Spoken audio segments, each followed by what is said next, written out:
I've been turning since 2002, predominantly self-taught, like probably a lot of yous out there are. But about 12, 13 years ago, I joined Teesside Wood Turners. And by joining the Wood Turners, I started to own my skills, because like-minded people give you more knowledge on a one-to-one than you can ever get from Zoom or YouTube. Because let's be honest, how many of you know that the person you're watching on YouTube is telling the truth and showing you correctly? Not many of you, unless you're given recognised names to watch. So by having a live demonstration, it's far better than that. I suppose with the Zoom ones and that, you can turn off and move elsewhere if you wanted to, if you were unhappy with the way they were turning. Same as here, you can get up and go.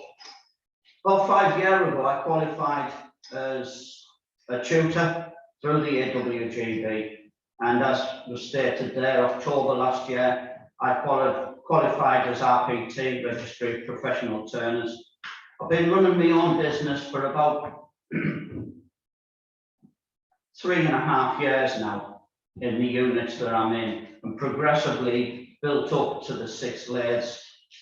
And I teach wood turning to a grant, which is a back to work grant.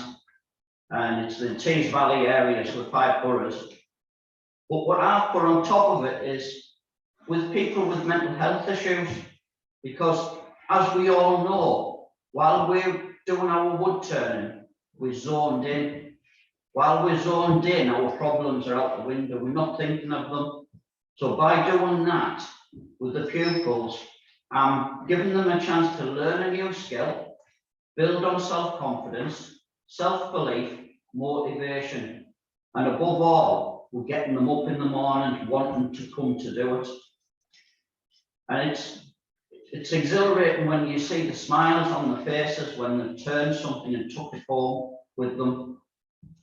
So that's a bit of the history for myself. Tonight I'm going to do a 3-part pedestal ball, similar to what you do on the certificate in wood turning.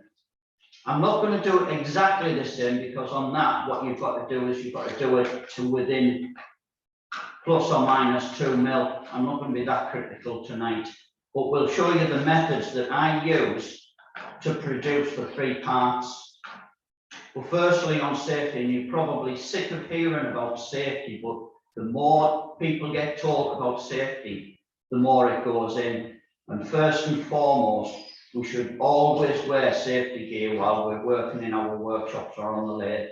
Safety glasses at least, if not a full face visor.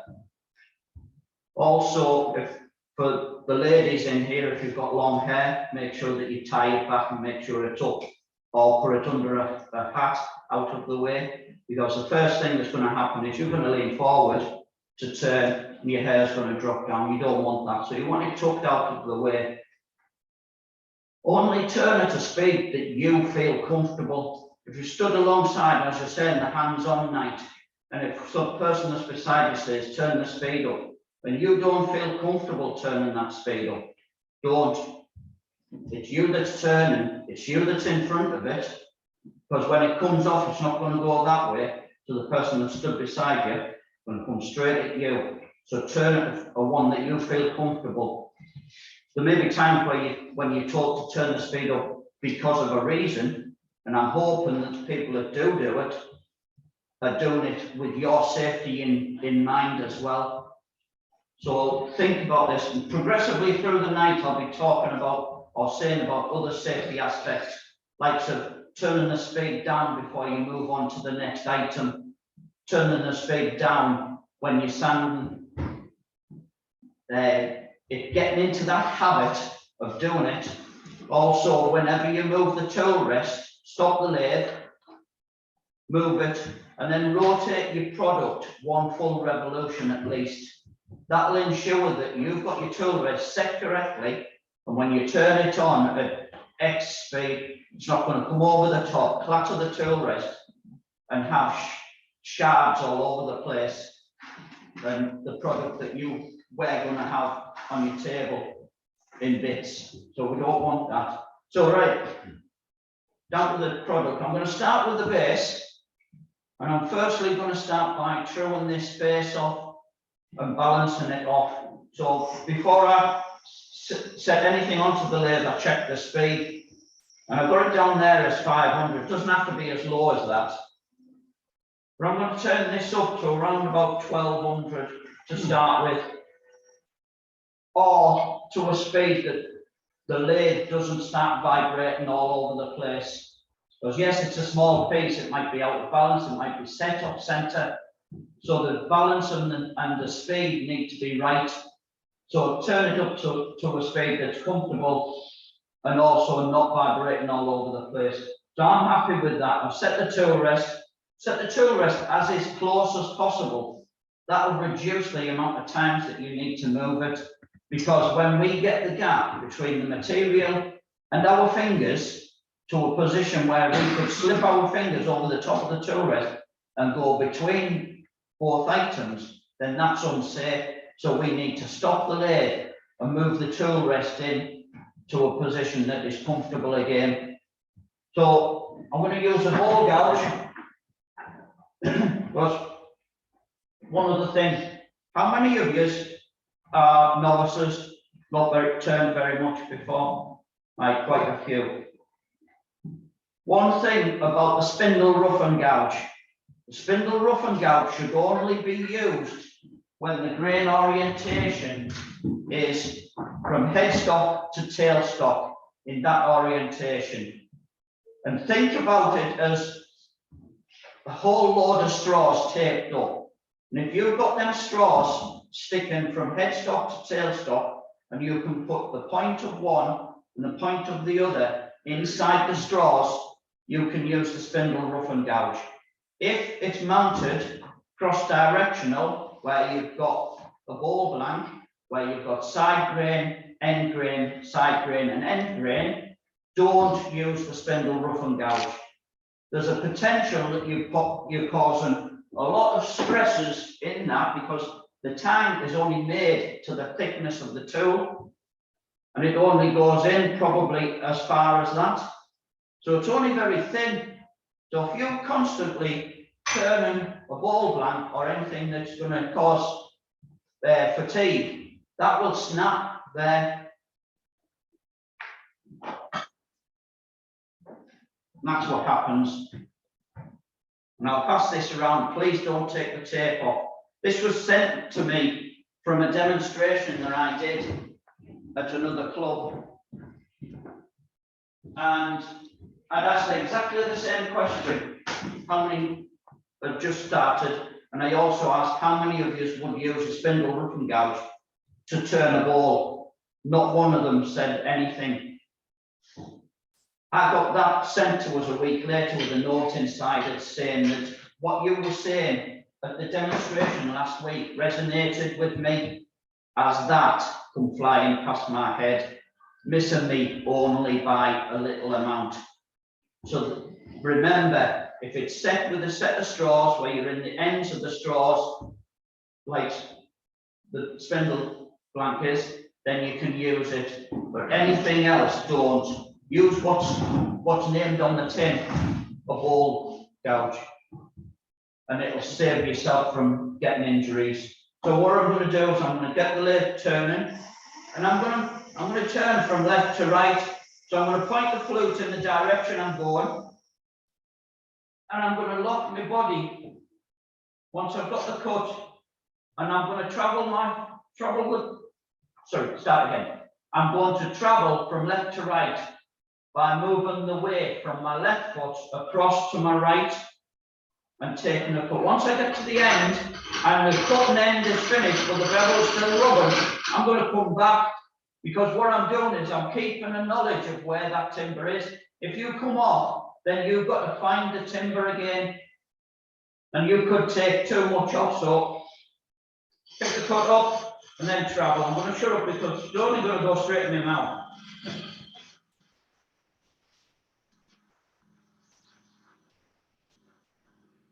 Come back, pick the cut up a bit deeper.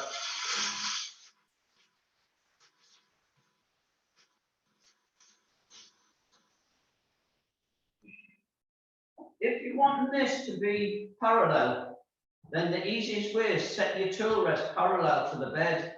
These bed bars are parallel, so look, slide down through your tool rest and onto the bed and just see whether it's twisted on it. If it's twisted, move it in and lock it off. Now I'm happy with that. So what I'm going to do now, this is going to be the base part of it, and that's going to be where the stem's going to go. So I want to clean off all of this base because I'm going to undercut it.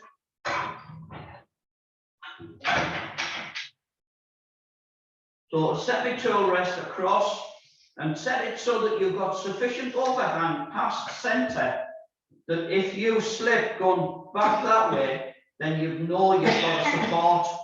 Because if you set that end close to the centre, you're going to drop off the other end, and that can be dangerous. So I know that I can pick the centre up there.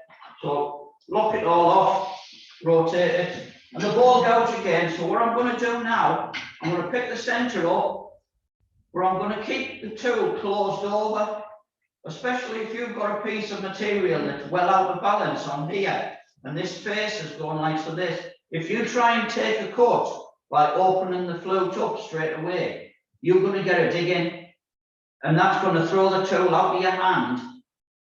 But by doing it this way, by having it closed over, you're taking a fine cut, and probably 90% of the time, if it's out of balance, it will throw you out the way, or it will take a fine cut as you go. So same speed, get up to speed, pick the centre up, and keep it closed over as if you would for shear scraping. Fine cut. All I want to do is throw the bottom off. Go back to centre. But what I want to do is have a flat surface so that I can mark centre and then put the chucking point measurements in.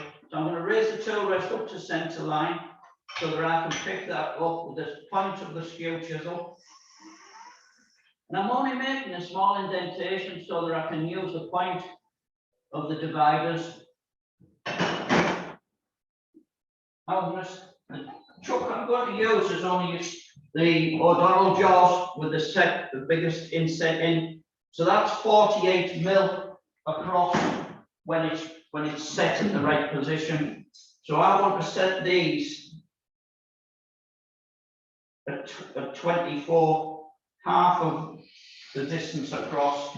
But what I'm going to do is I'm going to mount the bluntest point into the center, and then I'm going to use the sharp point closest to me so that the timber's coming over the top and down.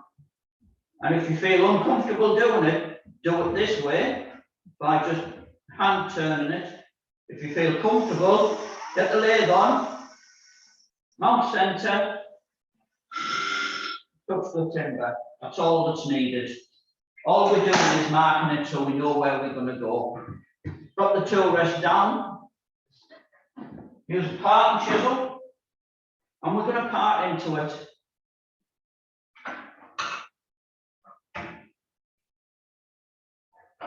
Just checking where centre is and where I'm going to cut.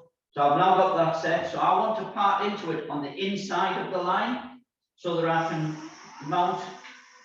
So pick the line up, raise my gap hand and push forward. And I've gone in around about 8 mil. What I need to do now is get rid of the waste. So ball gouge. And all I'm going to do is take that waste away. So pick the cut up, just push towards centre. Found around going underneath centre, so I need to raise my tool rest slightly so I can pick that centre line up and centre point up when I'm finished. Lock it all off. Pick the cut up.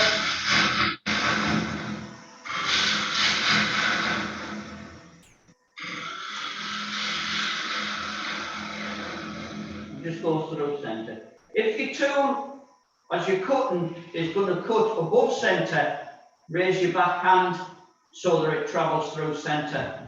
If your tool is going to go underneath centre, then drop your backhand and slide it forward slightly so that you can pick the centre up. You want to always finish through that centre point.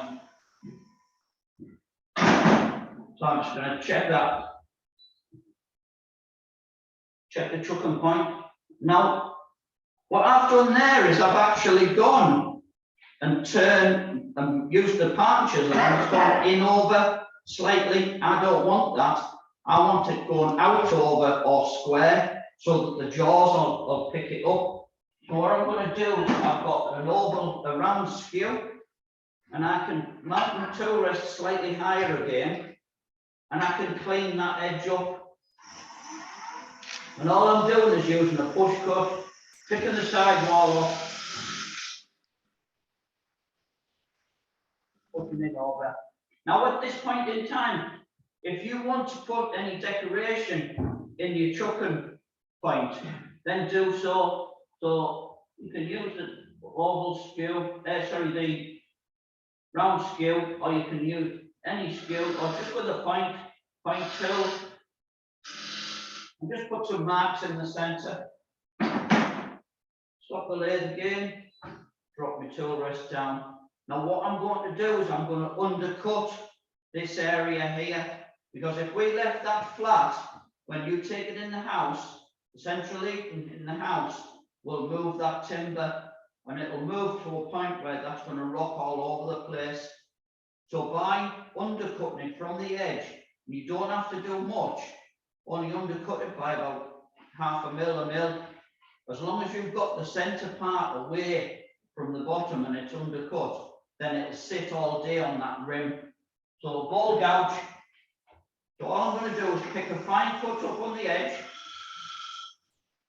and I'm going to take a little bit deeper as I'm going in.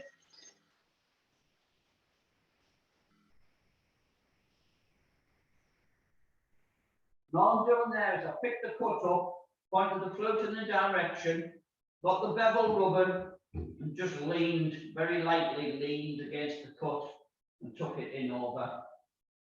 Check that everything's okay. And at this point in time, because I'm going to use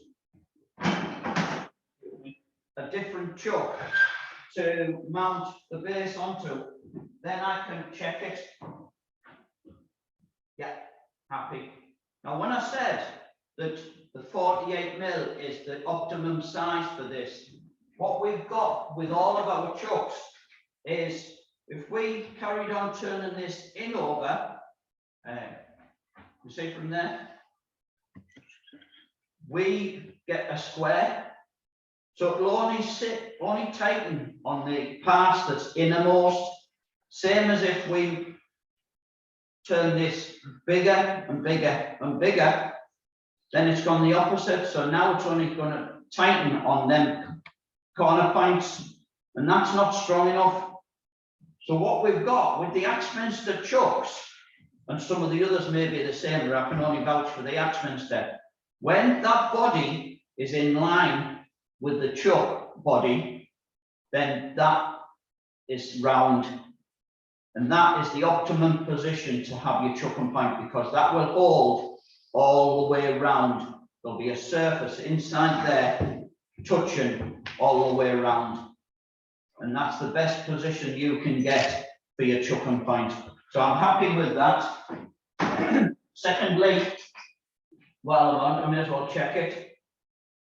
Yeah, small amount of undercut, but it's enough.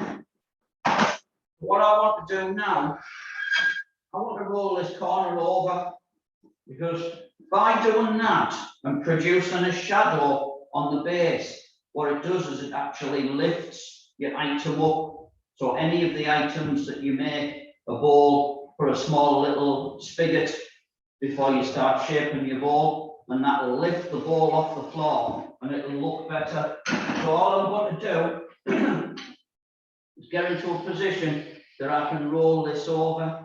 Now I would roll it over from the bottom to the sides and not the side to the bottom. Now the reason behind that is if we turn from this side to the bottom, all we're going to do is tear the grain out, and we don't want that. we want the grain nice and smooth, because all you're going to do is tear the grain out, try again, tear it out even more. So pick the cut up, just slightly in over, and all I'm going to do is just roll it around the corner, go back, roll it around the corner, one more, and stop. I'm happy with that, that's why I want it to be.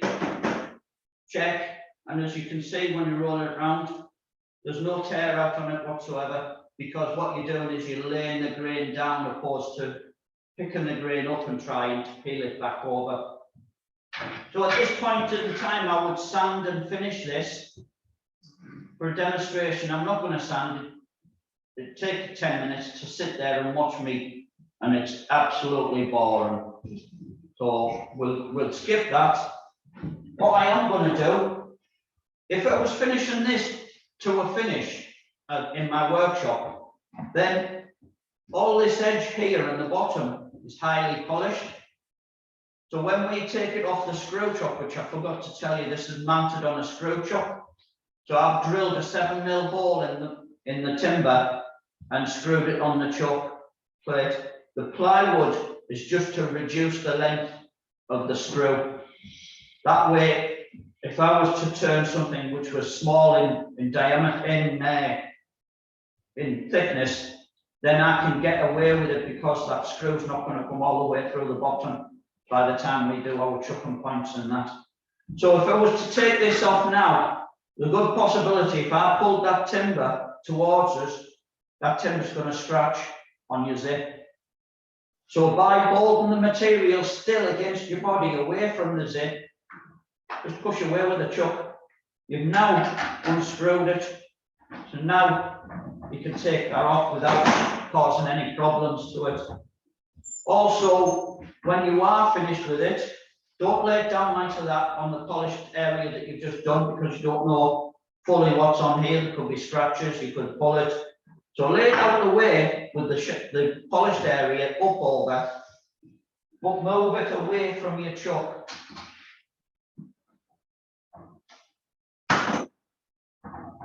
I'm going to take this chuck off and mount the other one with the hydraulic jaws on. You don't need that chucking point too deep.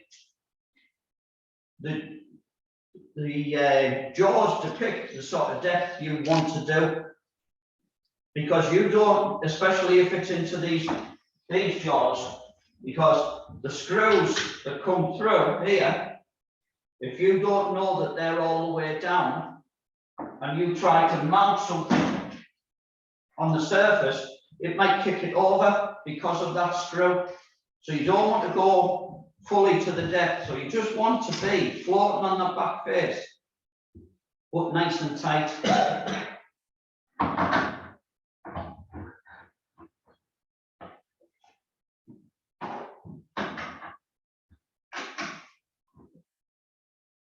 So press on center, tighten it up, turn the speed down. We know it's been on here already, but for safety reasons for yourself, you might not have mounted that incorrectly. The jaws might not be tight. So if you just turn it back on at 1200, 1300 RPM, that might just flick that straight out and straight at you. So I've turned it down to around about 800. Stand to the side of it and turn it on, then check that it's balanced. So now I can turn the speed back up to where I was.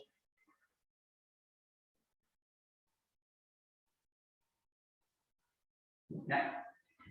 Stop the lathe. What I want to do now is the same chucking point in this side, but also clean a face slightly bigger than it, so that we've got the spigot where the stem goes into and it mounts nice and neat. So exactly the same as I did before, full cut from the center, but this time I don't need to go all the way out, because this end here is going to be shavings on the floor, so why clean it up and balance it up? Just do what you have to do. So out to speed, pick the center up.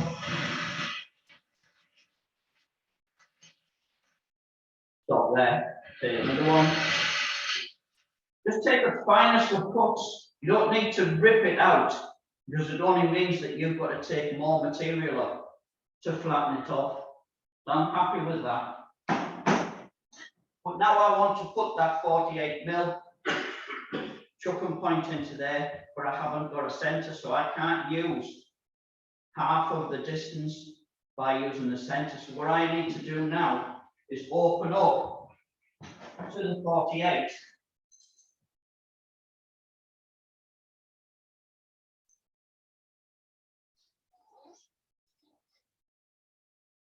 So that I can put that same size in.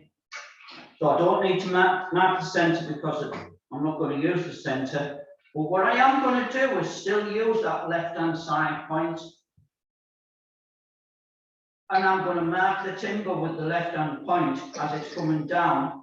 And I'm hoping that when that mark comes through the right-hand side, it's in the same position as where the point is, that's just slightly balancing away from the timber. So let's have a go, and I'll put a pencil mark on where I'm marking it. So I'll do it too big to start with and show you what I mean. So that's not coming up protruding through on the right hand side one. So now I need to move it in over, still slightly. So now that is going through, so that's the right size for my chuck and point and spigot. So stop the lathe. And if you want to check it, make sure you've got the right sizes. Yeah. So I now need to dig that out, the part and chisel. Because it's going to be a spigot and because there's going to be a stem on it, I want that not quite deep, but reasonable depth, so that the stem will sit in nice and tight and keep it all together. So I'll remember that it's the inside one that I want. Take a cut of exactly the same, push it. I've gone in there for 15mm.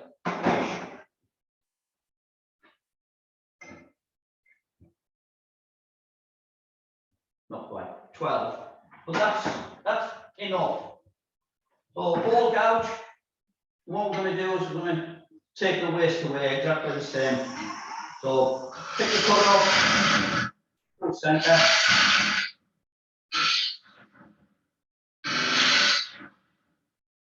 This doesn't need to be neat and tidy. If you're going to use PVA glue, PVA needs something to bond to. So the raggier this is inside there, the better, because then it's got something to bite onto and hold your stem in place. So I'm going to use a scraper to clean the bottom. Take that off. Now, any scraper that you use should always be used in that orientation so that the tip is lower than the back of the handle. Now, the easiest way I've found of doing it is cradle the tool across your forearm like you would cradle a baby. That automatically, if you look, automatically lays the tool in the right orientation. Now, all you need to do now is set your tool rest so that when you present it to the timber, that tool rest is at the right height to pick center up, and it goes slightly higher. So slightly higher, yeah, on center. And all I'm going to do is clean the bottom up so it's nice and flat.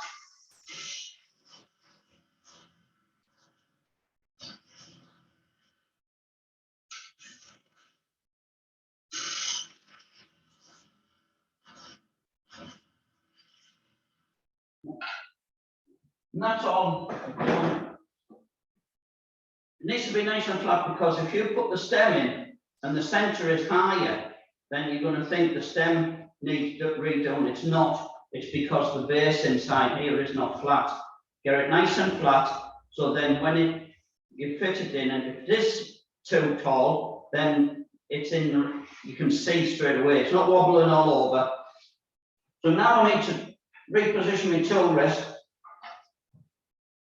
back down, and I'm going to do exactly the same as I did on the bottom. I'm going to undercut that, but only by about 6 mil from the spigot point. And all that's for is by undercutting it, when you join the two parts together, they will meet with a crisp line around it.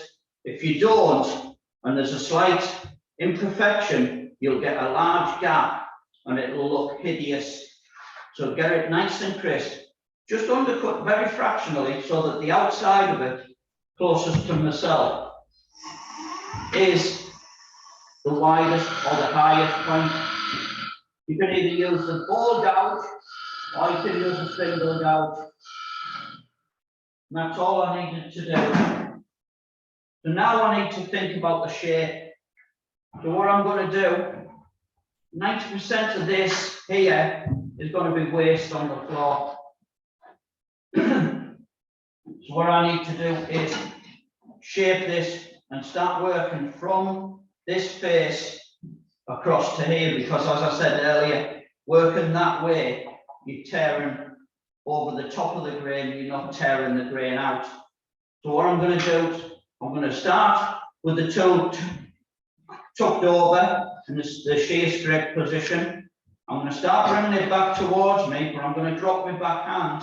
As I drop my back hand, I'm going to open the tool up so that the cutting edge is pulling more. And as I'm coming around the corner, I'm going to shape it. Now this is going to be slight OG shape. So as I come around the corner, I'm going to pull in the tool, and I'm going to be turning my hips. So I'll be turning my right hip into the material so that I can get that shape. Still at the same speed. So push it over, open the cut up, bring it down, and I can now start pulling down the corner. Back to where we were. Pull open. Down the corner. Now I've done 2 cuts, and already that tool rest is too far away from the timber. I can get my fingers in. So reposition it so that you're happy, and we can go back to doing exactly the same. So what I need to do now is start a little bit further in. Open the up.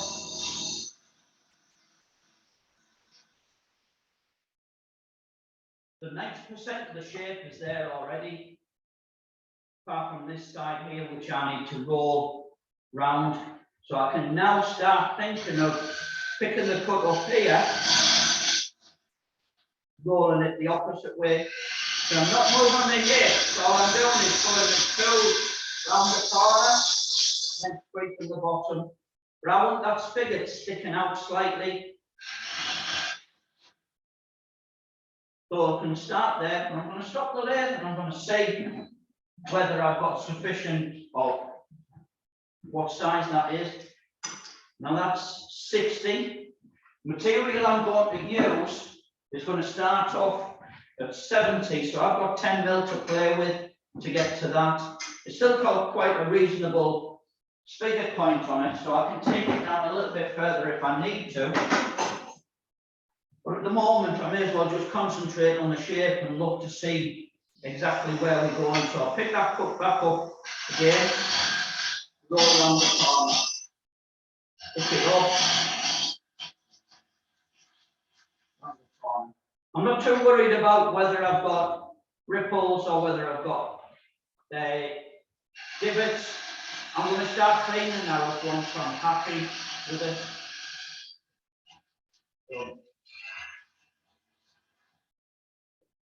So stand back and have a look at the shape, see if it's just right for you. Stop the lathe again, reposition the tool rest. So what I want to do now is I want to roll this over. So I want this as a bead on the end. So I'm going to pick the cut up where I want the bead to start. And I'm going to roll it over. I'm looking up here so that I can see whether it's blended in or not. There's a little bit of a a peak there. So I'm going to turn the tool over onto the shear cut, and I'm going to look for that. And I'm just going to very finely take that peak off, and then I'll sand the rest in. But I want to clean that in a little bit better. So I'm going to go to a spindle gouge, and I'm going to pick the cut up, and I'm just going to roll it in. Once I get it over to where I want it, I've turned the tool over so that we're actually on the knife edge, and that will crisp that joint in. I want to back feed so that we'll clean any tear out.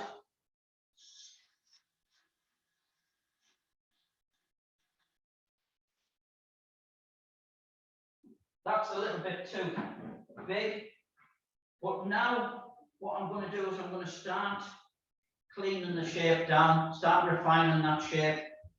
So what I'm going to do is I'm going to use the shear scrape, and I'm going to shear scrape right from the tip of that spigot all the way to the back end here, and I'm going to take the finest of cuts off. I'm going to keep the tool on its side. I'm going to have to start initially on the peak and the tip of the tool, but as soon as I've got away from there, I want to bring it round so that when I'm cutting it around about there. Can you see that? Yeah. Because the way I've got my tools, it's a slight radius, and that is the highest point in a sense. So by having that, you're getting a nice clean cut. If you start bringing your tool round too far, you get onto the heel, and if the heel is quite a sharp edge, then you'll produce spiral lines as you're going down. You don't want that. So what you want to do, get yourself into a position where you can comfortably finish. But while we're here, we can't see there. So open your stance out a little bit. Now we can bend our right leg and we can lean into it. I can now see there, and I know that when I'm here, I'm comfortable. I'm not going to be uncomfortable. I'm not going to be uncomfortable for long.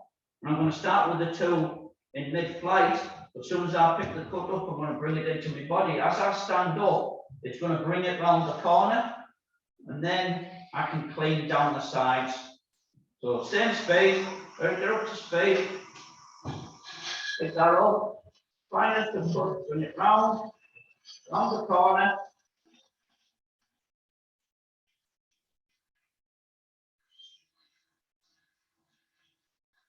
Finest of cuts. Now that one pass alone should have cleaned that up quite considerably. And it depends on the timber you're using, whether you get a little bit of the end grain tear out or fluff as it looks. Now when I'm sanding down, if this area has been stubborn on sanding, then I would coat that area alone with sanding sealer and do the same on the opposite side, because obviously we've got two lots of end grain. Let the sanding sealer dry, wipe any excess off, and then sand back from the 80, 120, whatever you're starting with, and that will harden the grain and it'll give you a chance to sand it back. So I'm happy with the shape of that. That would all be sanded in and finished. So what time do you want to stop for a cuppa? Right. About 1:30. About 1:30. Yeah. So that, apart from sanding and finishing, I'm quite happy with. So if you want to pass that around.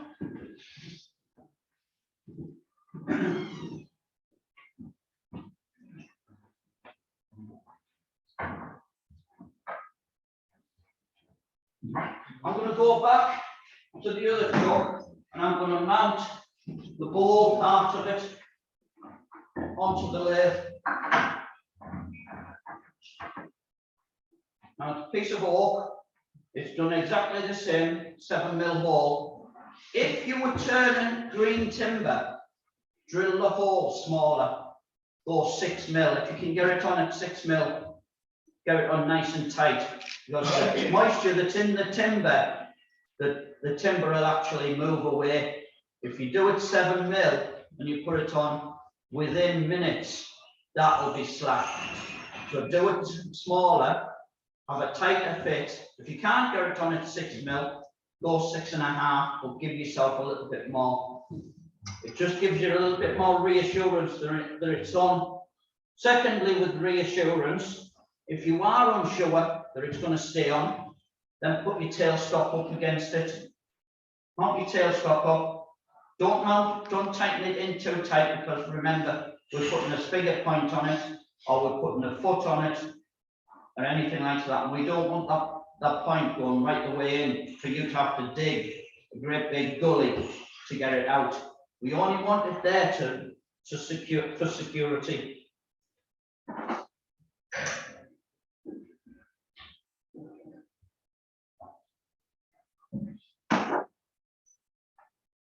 Now, as you can see, that's well out of balance. So the first thing I need to do, which I said earlier, is get the spade down. And I've found, obviously I don't know this lathe, but I've found that the lathes I've got at my workshop, if I set the spade at around about the 700, then I'm happy. One bad thing with Axminster lathes is on your variable spade, you can turn your spade right the way down and the lathe stops, but it's still on. So I've marked on my counter a position that I feel comfortable at and that the pupils get used to for A, starting off, and B, standing. And you don't need really to turn it down lower than that unless there's something really badly out of balance. So the first thing I need to do, I've done the spade, I need to rotate it. So that's touching there. So now I need to move it back and rotate it. I'm happy there. No, I'm not.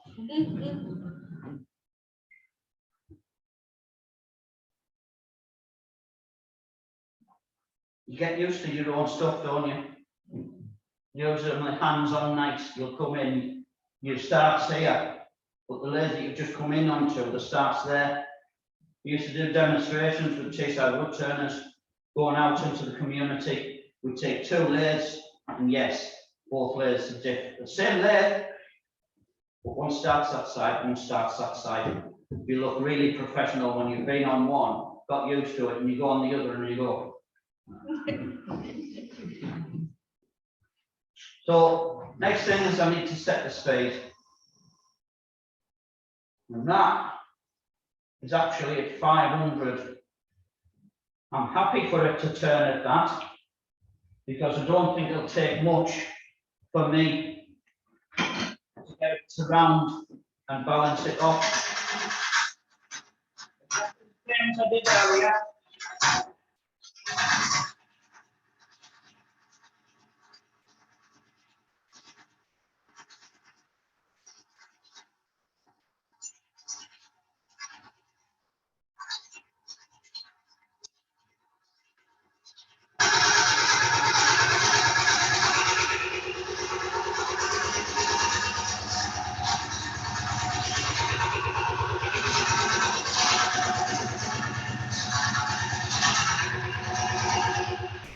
And as you can see, because it's slow, you've got to move slower.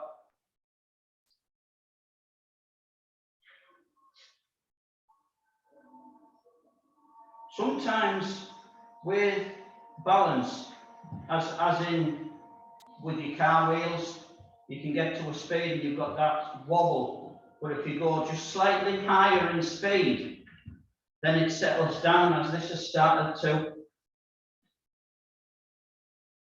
I'm just doing it in small amounts because I don't want to press the button and it whiz off right the way to the top. So I'm now on about 6.5. So take another push.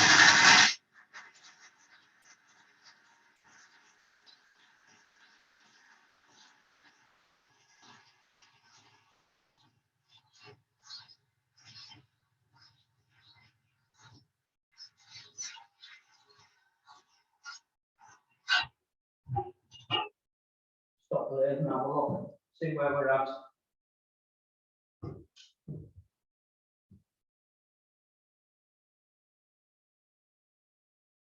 And that is actually not too bad. There's a little bit there, but that's going to get taken away when we cut the top of the bowl. So the only thing that's keeping it out of balance is the way it's weavering that way. So exactly as we said earlier, I'm going to clean under the bottom out, because this is going to be the bottom end of the bowl in the spigot. So set me tool rest so that I can go through centre and rotate it. Same again, I only need to go to about there, but you can see straight away that it's well out. So by doing the pull cut,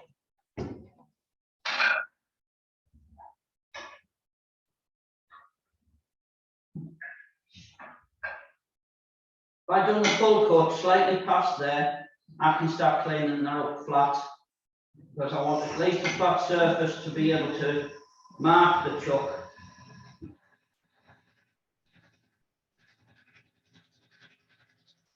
Back on centre.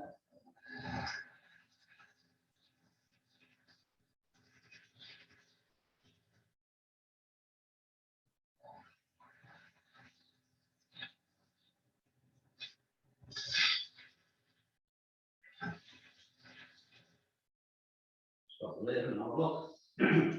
Not just doing the rest of it, because that's where I'm going to shape the bottom of the bowl. So I'm happy there. So raise the tool rest on centre. Skew chisel, mark centre again.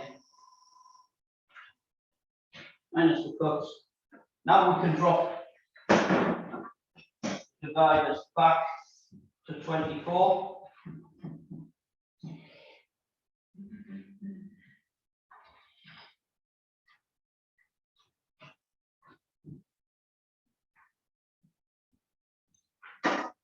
And the reason I'm using 20, the same size all the way through, just gets you used to doing the same one, because if you start doing different sizes on the base of your base to the stem to this, you're going to get confused.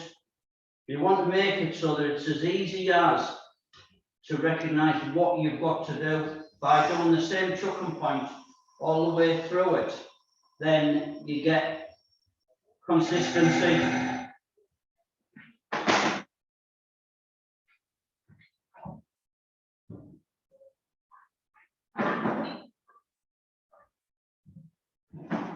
Part and chisel. Remember, we've got on the inside of that mark. But because we're doing a bowl, we don't want to go too deep. If we go too deep here on this spigot point, we're going to have to cut the bowl shallower. We don't really want it shallow, we want it to flow nice and even. So by doing the small chucking point, and as I say, we don't need it much more than that, which is not even the width of the tool. I know we're not going by width, we're going by depth. But if you wanted to, you could mark your part and chisel on the sides to say, right, that's as deep as I need to go. We are going to undercut the outside slightly as well. So we only need a small one. It will hold as long as you've got your chucking point right. Just turn that speed up a bit more now. So pick the cut up.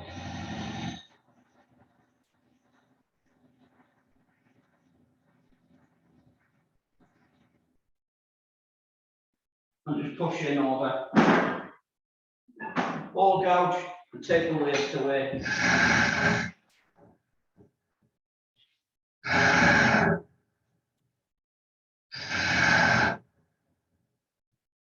Same again, we can use the scraper to clean it flat.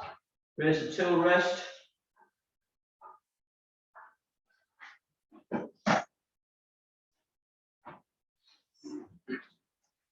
Pick that cut up. cleaning it off, that's all we're doing.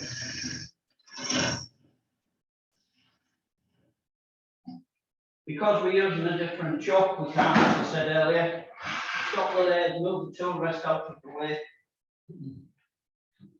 and check that it fits. Yeah. But it's always the case, you don't check it, you take it off the screw, you reverse it, doesn't fit. So by having the chuck there, you can check it and you can make sure that it fits. I'm going to slightly undercut this for about 5 mil.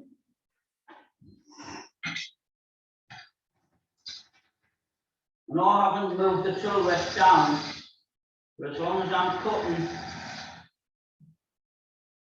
at a position I feel comfortable, and I've got the bevel rubbing behind, and it's actually not cleaned up at this side here. So what I'm going to do is I'm going to reposition the tool rest now.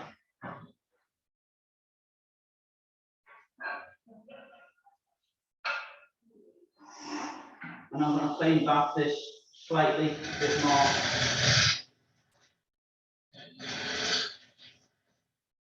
Because I'm doing this, I may have to redo the chucking point. In fact, I will. It's not deep enough now.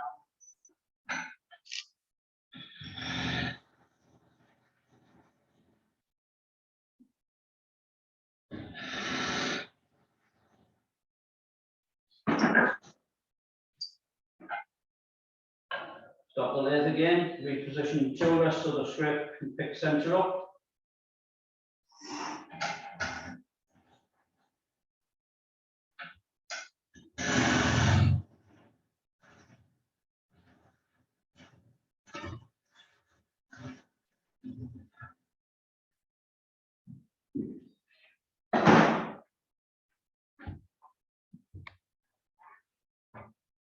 Drop the tool rest back down.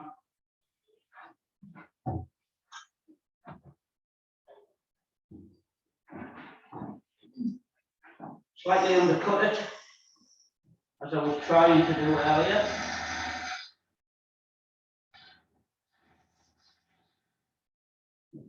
What we're going to do is we're going to have the spigot point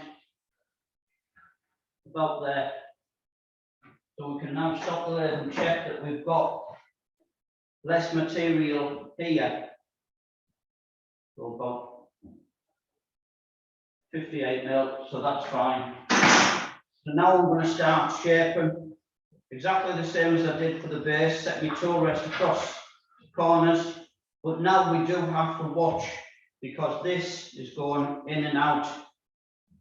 So if I hadn't set the tool rest correctly and I'd have turned that on, then that would catch, and that's when it's going to rip it out the lathe.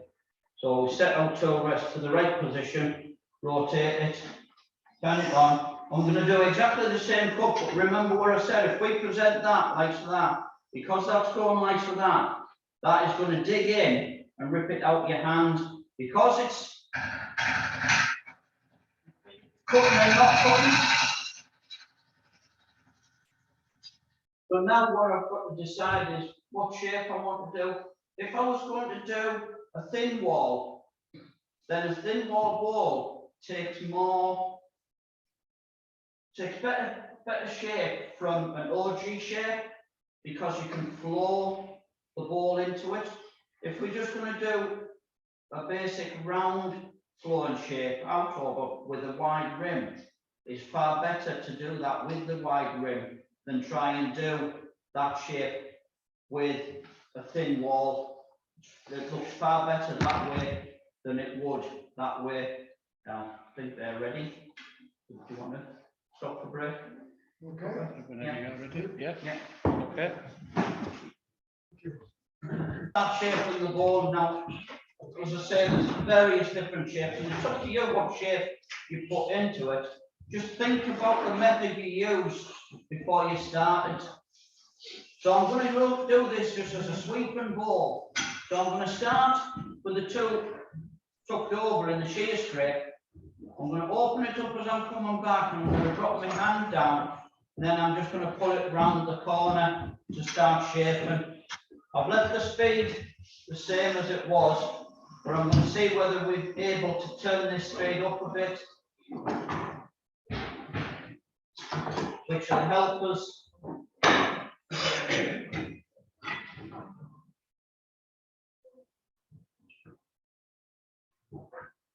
So that's 900. As you can see, that front end is bouncing all over the place. So if I went straight in, like so that, as I say, it's just going to tear the tool out of my hand if I don't watch where I'm going. So by putting it over, it'll actually force it away from the timber more than anything. So I'm opening it up now, dropping my back hand, and I'm going to pull it round the corner. Back to where I started.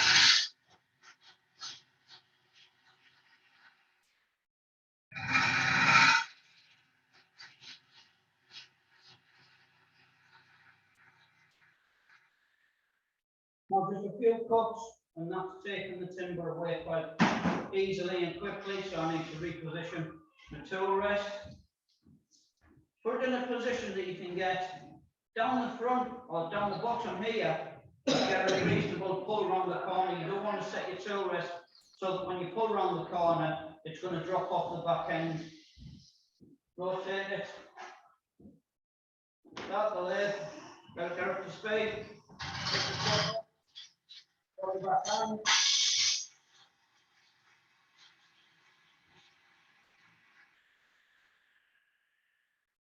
You can get quite an aggressive cut. At this point in time, we're not worried about shape. All we're worried about is getting rid of that waste. So now I've got down the side quite easily. I need to get rid of this waste here because it's not where I want it to be. So pull the cut straight from the spigot point straight towards me. Open it up slightly.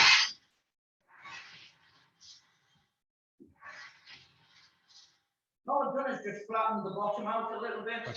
So now I can pick that cut up, put the back hand.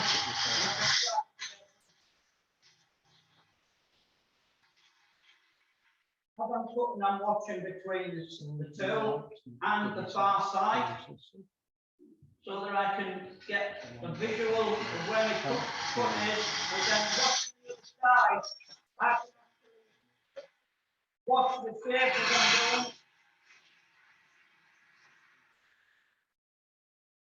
So reposition my tool rest.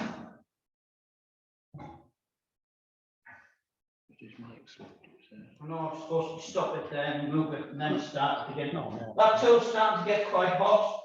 So because I've brought several and they're all the same grind, there's no different with them, just that it's cold, so you can get hold of your tool closer to the tip without burning yourself. Now I'm now going to pick it up quite close to that spigot point, and I'm going to get rid of this area here. It's too flat. I want it nice flow and shape. And turn the speed up a little bit more.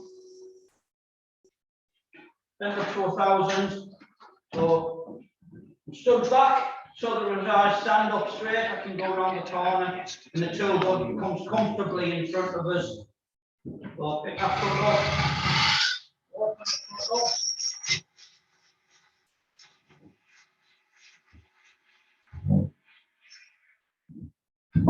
Back again.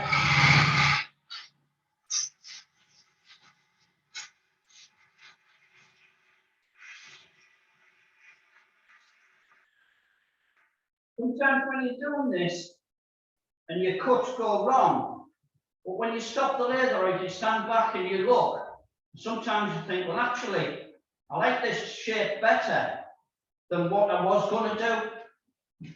So just stop, think about it a little bit, see where you need to refine the shape you've just done and do it that way. There's nothing saying that you have to do it the shape that you decided on at first.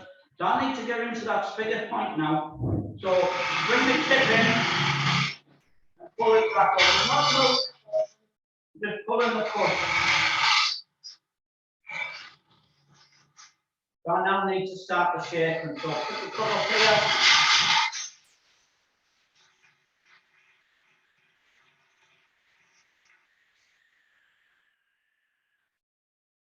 And I have actually done a slight OG shape on it because of the depth of it. I think it looks better. So I just need to worry about this area here. So fine cuts on the bottom, refine the cut. And I'm happy to there. So now I need to move myself around so that I can get the cut and clean this area here where the tear out is and finish this cut on the end. So as I said, I need to be rounded here quite considerably. So bring the tool rest round so that you've got a good support for your finish and the area that you're going to cut. This area here is fine. I'm happy with it at this point in time. But I want to get round so that I can finish here, which I'm happy here. If your head moves, then move your head away from you. That then has all of a sudden opened you up all this space for you to get round to a position where you're comfortable. Yet, I don't know what your workshops are like. That might be a wall, it might be a workbench, something in your way. By moving it away from you, because there's nothing saying that you always have to move it towards you.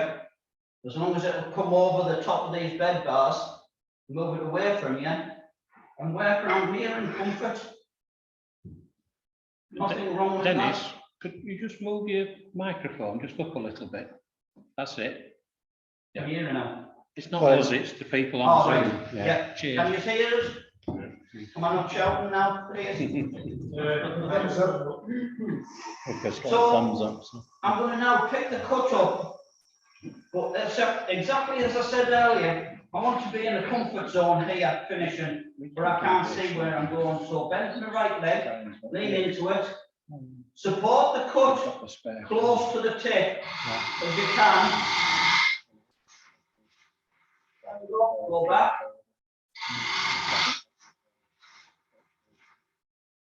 Go back. That's clogging up quite easily, so I'll change all the tools. Exactly as I said, it's no difference in angles or anything.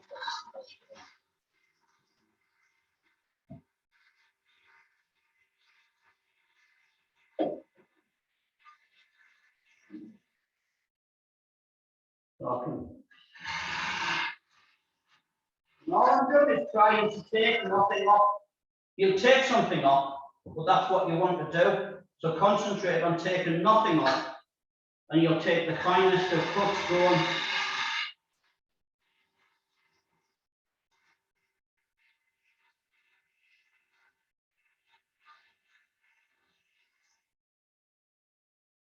Stop the lathe.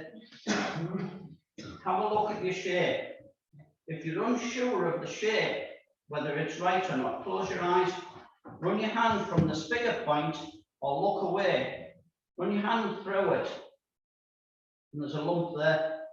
Now I can't see it. I can see it very fractionally now that I've pointed it out. But because it's that fine, by looking at it, you'll not see it. But by rubbing your hand over it and not looking, you'll see where you're at. So that's the point there where I need to do the reshaping. So if you want, you can mark it with a pencil. Something that's going to highlight where you're going or where you've got to take the material off.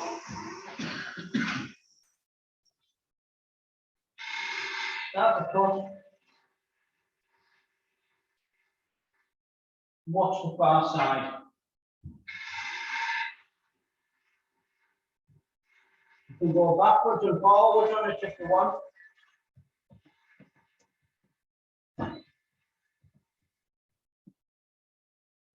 There's still a little bit of a lump, but not much. Come down quite a bit. We still need to take it a bit further.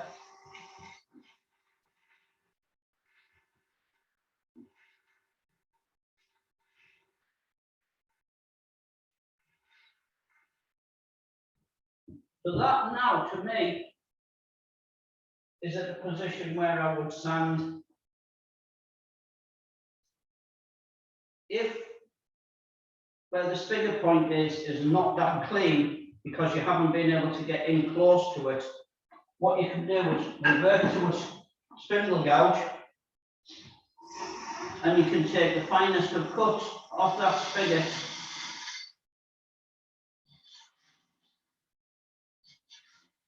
And just blend it in. That then will give you a better, cleaner finish on it. So I'm happy with that. I've undercut the spigot point. I've done the body, and I'm happy now to sand. So I would sand to finish. What I'll do is I'll put this on Coley jaws at home, and I can sand a lot of that out down near the chucking point. And then I can put it on the jaws, and I can sand the rest of it on the inside as one. So it's not that I can't do this, I have to sand it now. I can sand it at home. Exactly what I said earlier.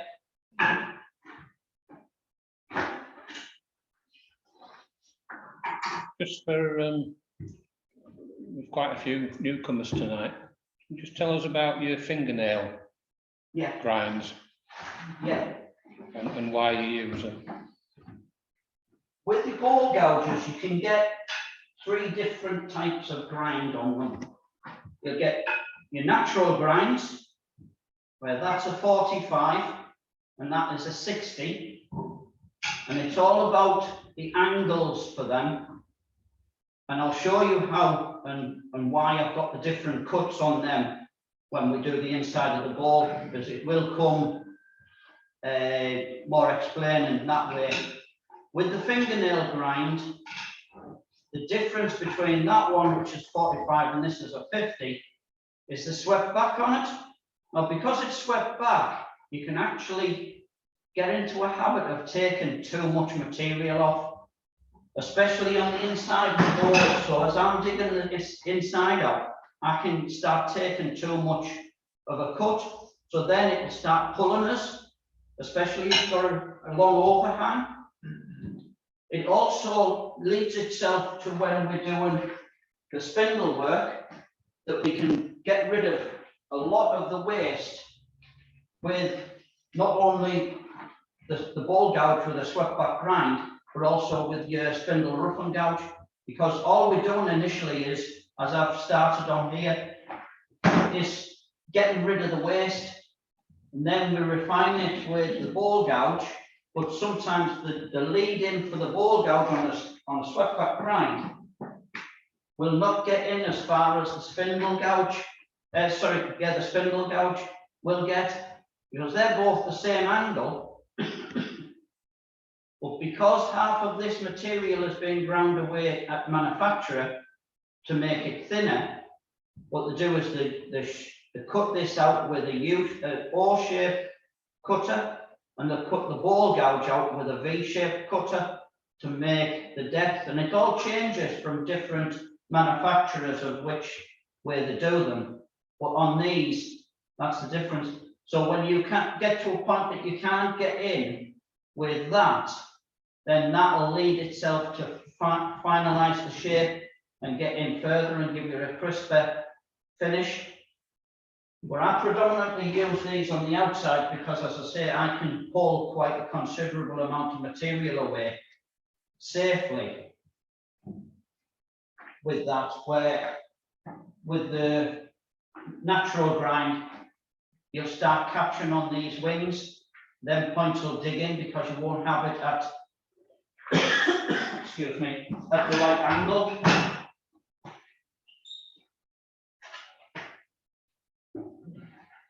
So by using different ball gouges, then you can get into a position where you find, I prefer this one than that one. But you've also got to remember, it's all about where you can get your tool rest. If you're digging a deep ball out, you can't get the tool rest right the way in. You want a tool that is going to take less off, because it's lending itself to taking less off. You've got to get used to it because of the different angle, but it will lend itself also to a longer overhang safely. And as I say, when we start digging the ball out, I'll show you how much different they are. So I've sanded to finish, or theoretically I've sanded to finish. I've checked for any tear out, so if I've got tear out, I'll put the sand and sealer on only in that area. and the opposite. I'll sand it back again and I'll work back through my grit till I'm happy. I'll put a full coat of sand and seal around it, either with the 50-50 mix of chestnut. Now chestnuts say that you can use the sand and sealer straight from the tin. I personally don't like it like that, so I mix it 50-50 with the cellulose thinners and make a decent mix with it.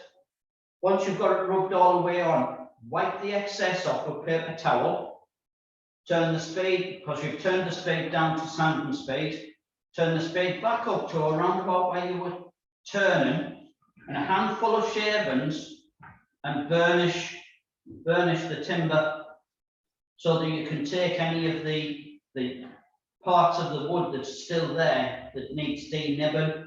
Once you've done that, you can put a coat of your preferred finish on, whether it be the wood wax 22, Hampshire Sheen high gloss, or whether you go for the oils. Now, if I'm using a Danish oil, what I'll do is I'll wipe the Danish oil on with it on the lathe. I'll leave it a few minutes. I'll wipe the excess off. Then I will turn the lathe on and I'll push the Danish oil as hard into the timber as I can. That will, what it'll do is it'll warm the timber up, warm the Danish oil up, and it will leach into the wood better. Then I would put a second coat of oil on and I would leave it overnight or to the recommended period of time that it says on the tins. And I'd probably, at that point in time, I'd go home because I know fine well that 20 minutes later, is it dry yet? How many of you have done it? Oh, you can be truthful. Yeah. We're so impatient. Anyway, so theoretically, I've sanded to finish. I'll put my finish on it and I'm ready to do the other side. So take it off the lathe, unscrew the truck rather than unscrewing the timber.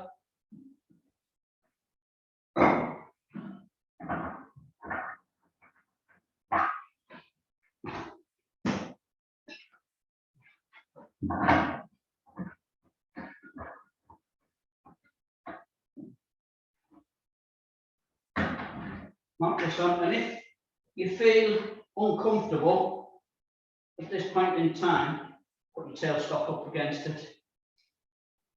Remember to turn the speed down.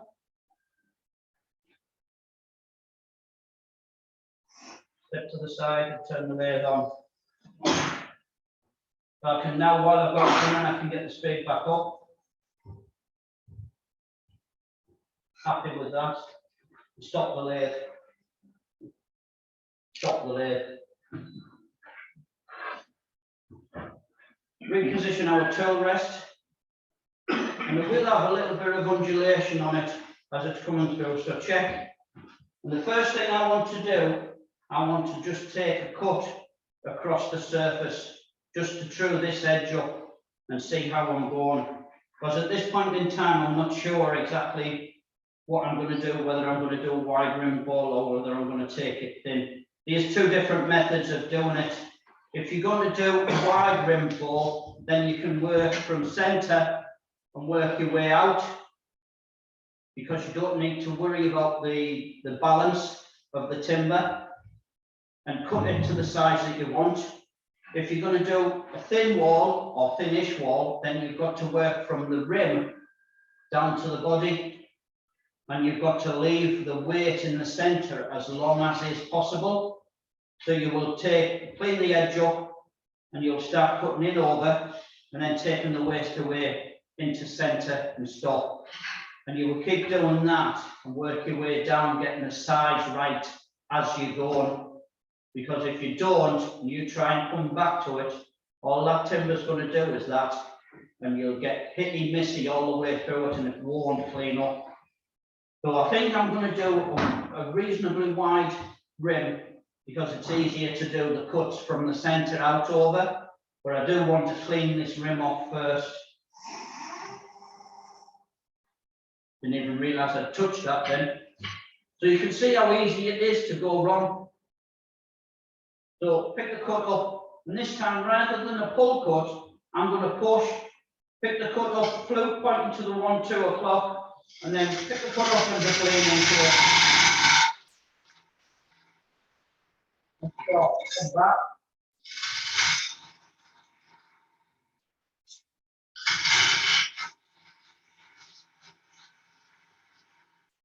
So, one thing we don't want on any of our bits of material when we're finished, the sharp, crisp edge here. First thing somebody's going to do when they grab hold of it is rub their hands around it, and then you've just stained it a nice red colour. So no matter what you do, even if you leave it at this point in time and you go back to it and just take the edge off, or you sand it off, if you're going to sand it off, keep the sandpaper moving. Don't stop it in the same place for too long. Same with burnishing it with the shavings. Don't stay there too long, because what it'll do, it'll burn that rim. If you want a nice black rim on it, then do it, but you don't really need. So if I was going to put some of the waxes or the stains on this, I would turn it bigger on the rim than I want. I would sand and finish to a high level. I would dust the grain out with a fine brush, hard bristle brush. Excuse me, hard bristle brush to get rid of the dust in the grain, and then I would use the waxes to push it in.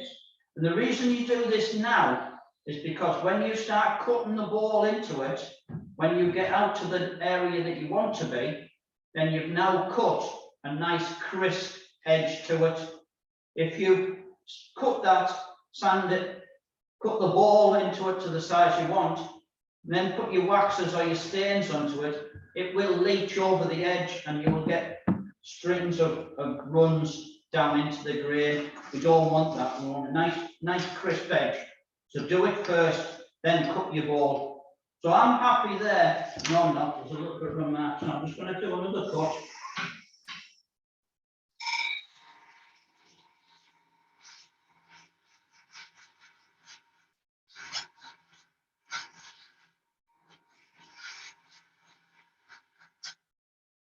So just check again and I'm happy.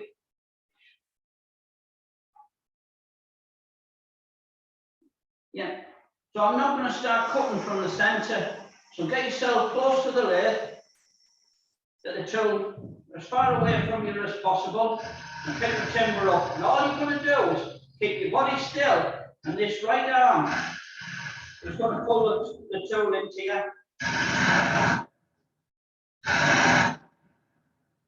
And I'm gradually working out, also taking it deeper. And that's all I'm doing is pulling it from my body. Now that I'm starting to get it to a position where that is not giving us a decent enough shape, I'm going to start picking the foot up and I'm going to push towards the headstock first. I'm going to push in a reasonable way there.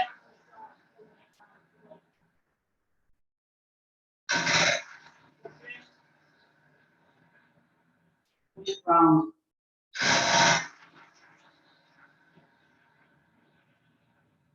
As you can see, I'm taking quite a reasonable cut.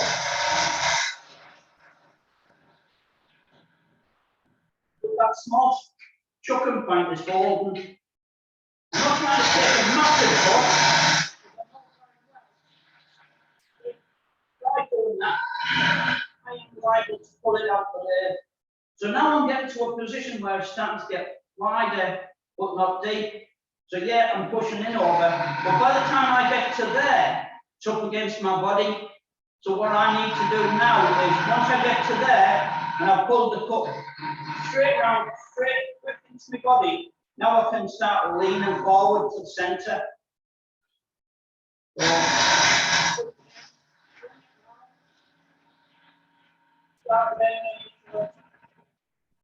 What I'm trying to do is get the bevel rubbing across the bottom.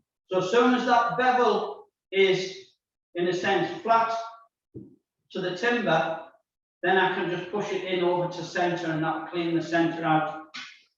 While we've got the ball in the centre where we've mounted it on, we know fine well we're not going through that stuff in front.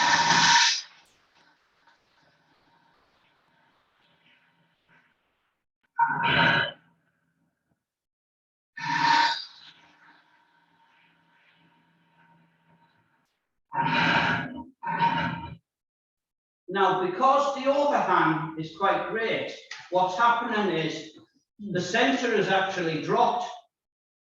Sounds daft, but it has, because as we're going further along, we have to raise our toe to that position to pick centre up. So we're now in a position we don't want to be in. So where possible, if you can move your tool rest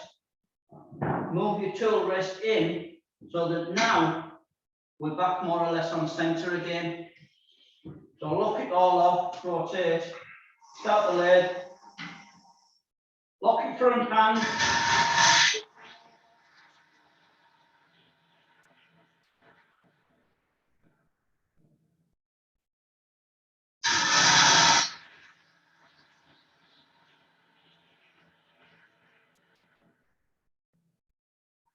That comes through the box, along the bottom.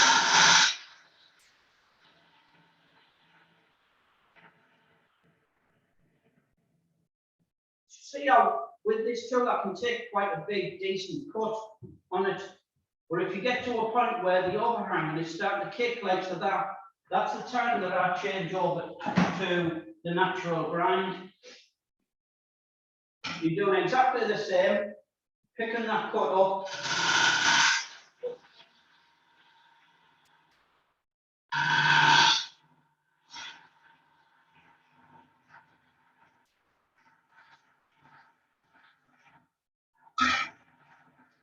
That's not cutting very well.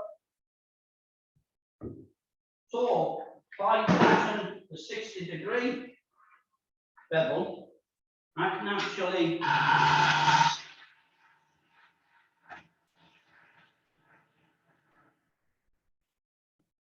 start cleaning it up straight away, just by the angle of the bevel. But you have got to start off further away from you.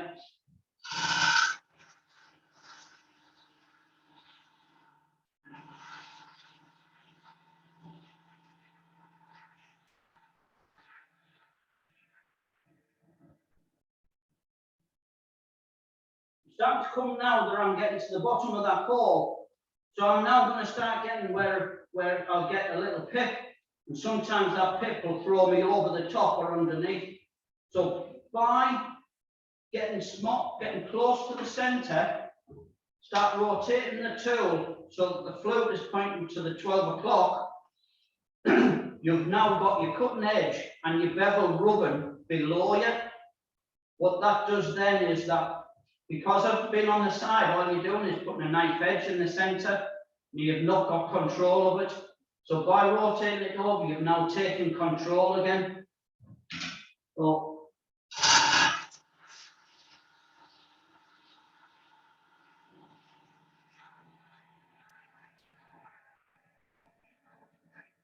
time to rotate it now. You can come straight through centre. So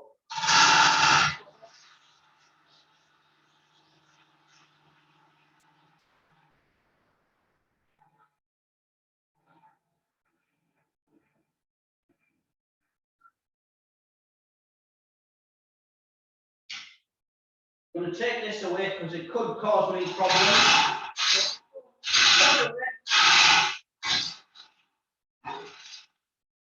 So, does any of you have trouble starting the cut off on a ball on the inside when you're swinging it? Right, there's two ways we can solve that. One, we can get a part and chisel, and we can cut a part and cut in at a slight angle. And what that does is that gives you something to put the bevel rubbing behind you.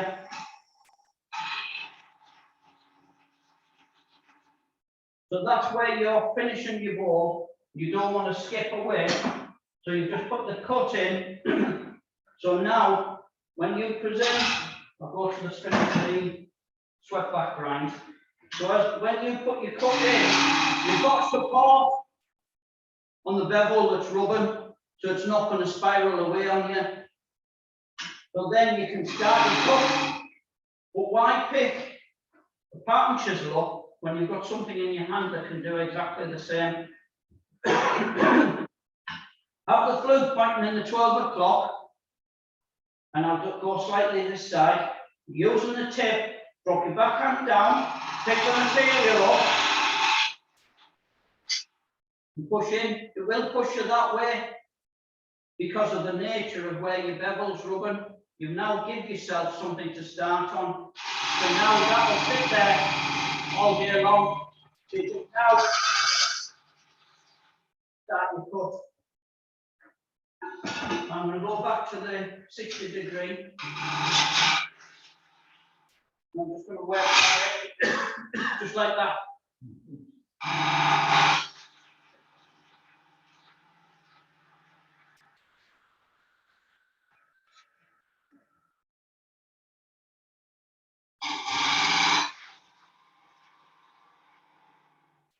Now I'm going to stop the lid. I'm going to reposition the tool rest. And while I've stopped it, I can see how much of a tear out I've produced there. Not much, so I should be able to clean that up quite easily. Check your wall thickness as well while you've got it stopped. So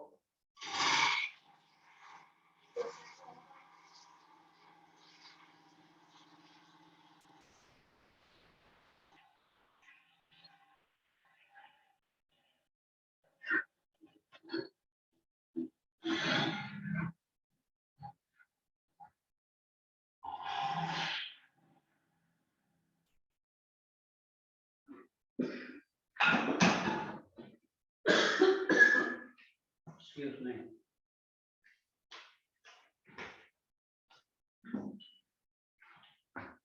So I'm now happy with that shape. As I say, the one thing we needed to do is go on this edge and just round it over.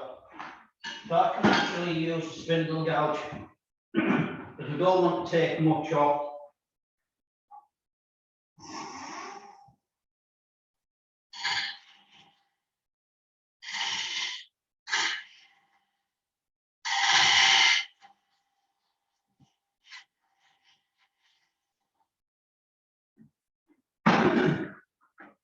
And then that's ready now for sanding down. As you can see, there's still a bit of undulation in that, where it's sharp there, but it's got quite a bit there. And I'm not happy with that finish, so go back to the ball gouge and see if I can clean that up a bit.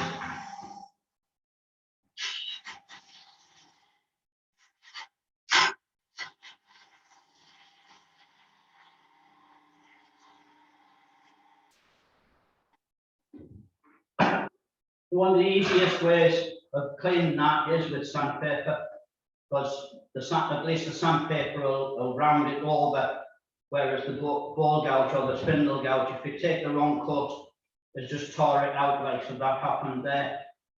So that, apart from sanding, is finished with. So if you want to pass that round quickly, because as soon as I've got the spindle turned around, I'll need them. You can turn it, pardon me, you can turn it thinner.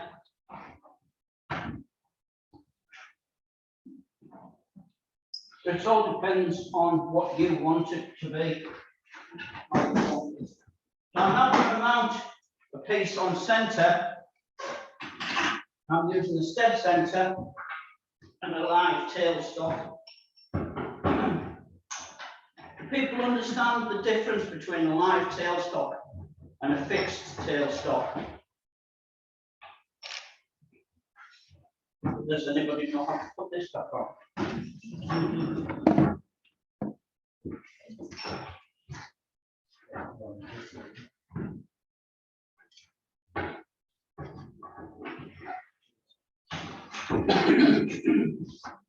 The live tailstock has got bearings, 4 bearings in. A fixed tailstock is just a solid lump. If you have got a fixed tailstock on with your lathe and you want to use it, use candle wax. Wax the nose of it.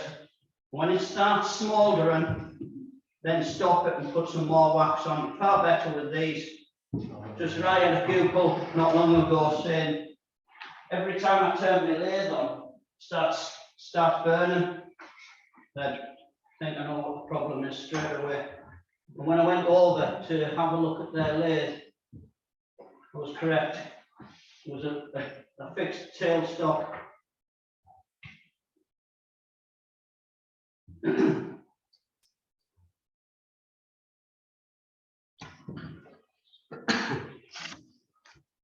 Make sure you push this right the way home.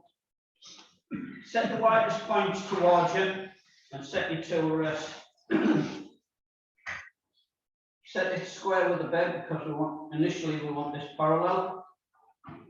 And we're going to turn it around by using the spindle rough and gouge. Now, until you get to a position that you are confident turning from the end all the way along, always turn on the material, off the material. So we will start, going to go left to right. So I would start from about there. And the only reason I'm starting from back there is if I turn this all the way across, leaving that bit, I only have a small amount that I have to turn uncomfortably with my opposite hand. But the hidden gem about wood turning is get used to turning with both hands. The more you practice, the better you've got of getting round little niggles.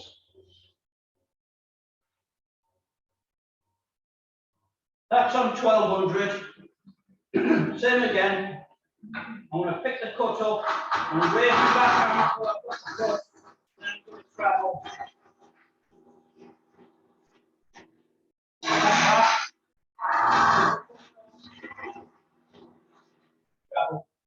That sounds sluggish, and that's because it is. 1200 really for starting to turn something of this size, 3 inch, is too slow. I've got that on 13.5, and you'll hear a different noise. Far better, far more control.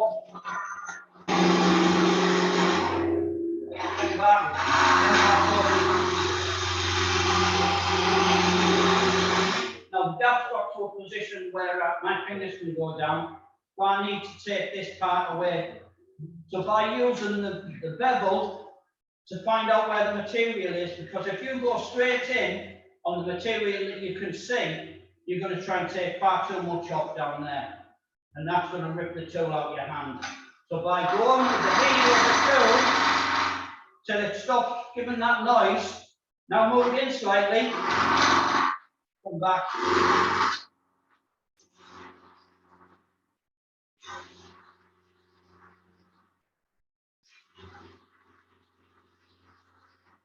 Once you've got it down level with where the rest is, stop the lathe, get that widest point towards you, move your tool rest in.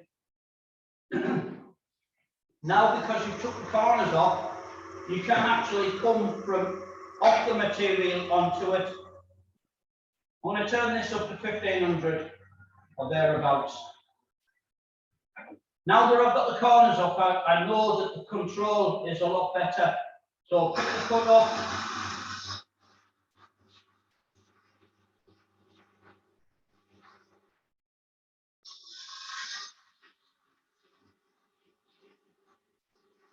Now there's 2 ways we can check whether this is round or not. One is stop the lathe and have a look. The other one is use the back of the tool. There's no cutting edge there. Now if that was out of round, that would be bouncing all over the place. Here's a little bit of noise, so there's probably, no, it's round. No, it's not. Thought it was a little bit. So all I want to do is take another cut, keep it as wide as possible at this point in time.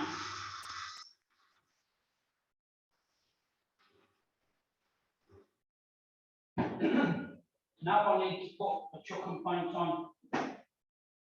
So this is the time to have a look at material and decide which has got the most decorative to it, whether it be here or there.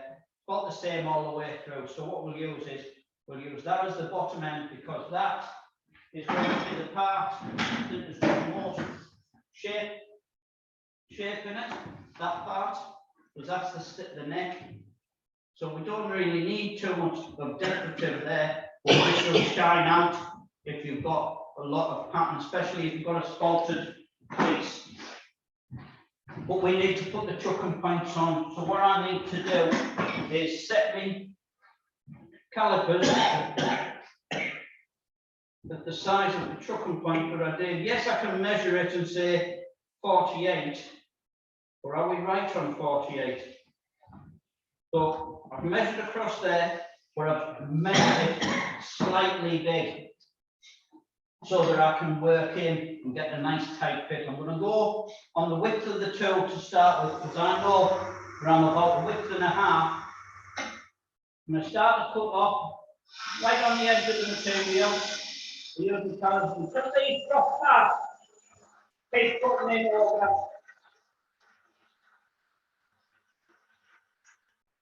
Once they drop past, stop.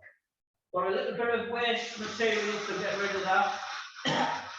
The two things that you need to worry about yet is the size, but also the transition between the spigot point and the base wants to be nice and crisp. So now I can stop that and take this off. And that's why you mount this bit further back. It gives you two things. It gives you the opportunity of getting your tool rest right the way into where you need it. And it also gives you the opportunity of taking this off and back on to check the spigot. Now, that's not far away. We still need to take a little bit more off. So remount it, take a small amount.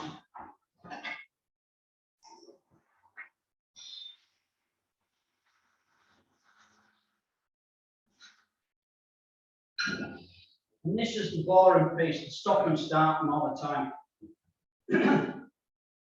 If you feel confident, and there we go, that's the right size. It's not too tight, but it's not too slack. The glue will bite in on that, and the depth is right. And the width of the material is bigger than that spigot point there. So that's the bottom done. So are we nearly ready with the bowl? Yeah, no worries.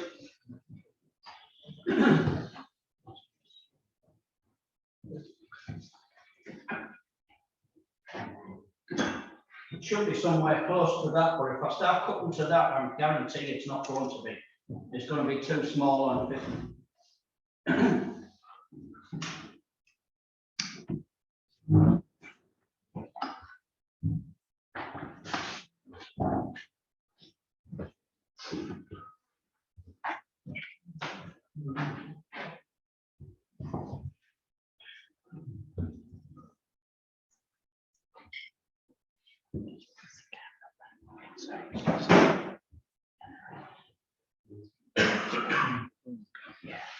So now I'm going to do the same on the top. Yeah. Other way. The other way. Yeah. Yeah, because it's diagonal. That's it. Yeah. Can you see? Yeah. So now I'm going to do exactly the same on this end. Got myself started, so now I can do the spigot one hand, the foot one handed. All I'm doing is pushing down onto the tool rest and raising my back hand. Checking that it's nice and clean, just clean that edge. Stop the lathe. Away now.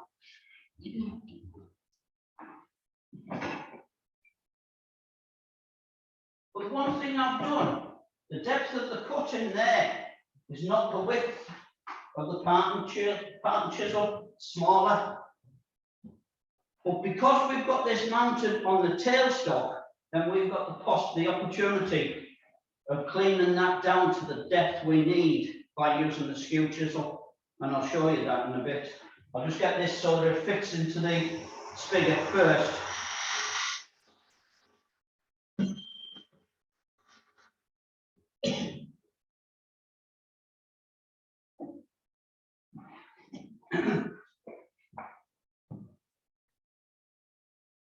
Right.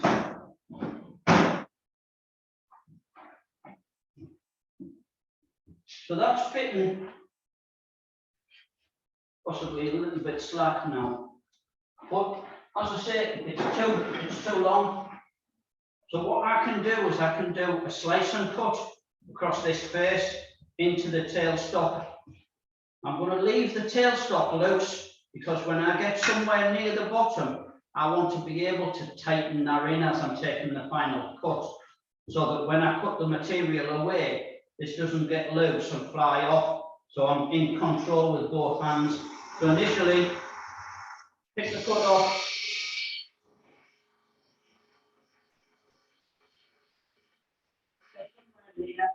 I'm slightly out of angle where I want to be, because what I'm doing is I'm cutting with the point, and I want this bevel rubbing.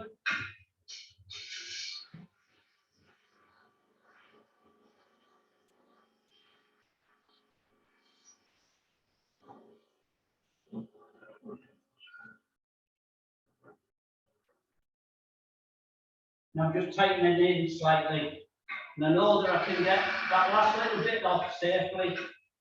So I can now stop the lathe and try it for depth, opposed to the width. Now you can see where I've just sliced down the side. It cleans it up quite well.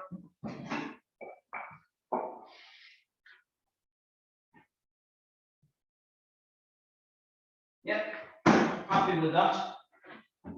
So now that we've got both of them done, we can start working on our shape. What we need to know initially is which one of these spigots is the widest and the base slightly. So what we can do is we can check. We can take a clean and cut down the side, pop the tailstock off.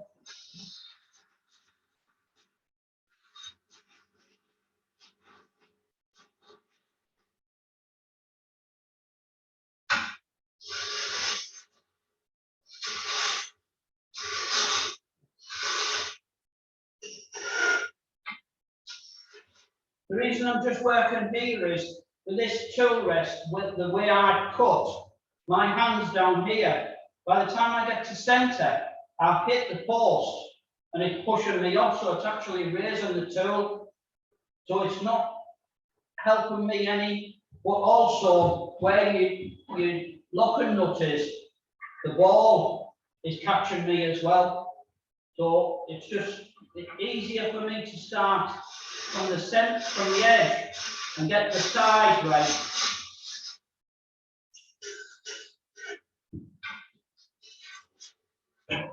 Opposed to turning all the way across.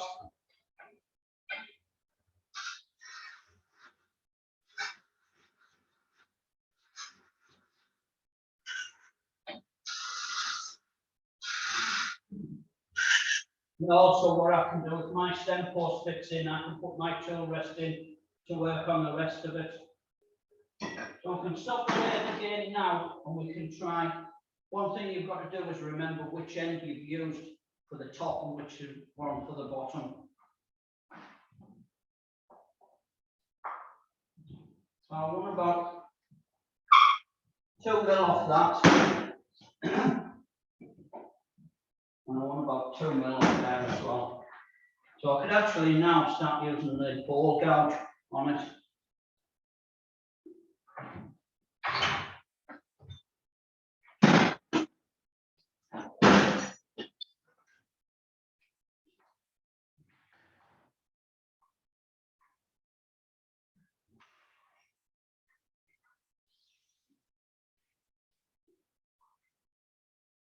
Because I don't want to take too much off, and go to the ball gouge and I can control the cut.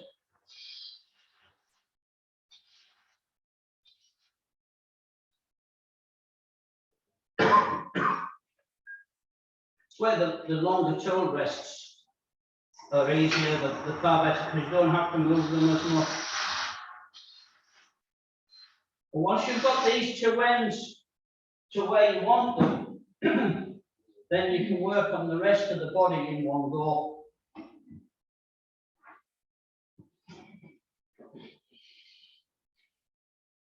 Very slightly, but I can clean that because I'm doing shaping. And that's spot on. And that's the type of joint that I'm on about. Nice and clean, nice and crisp and tight. So now I can work on the shape.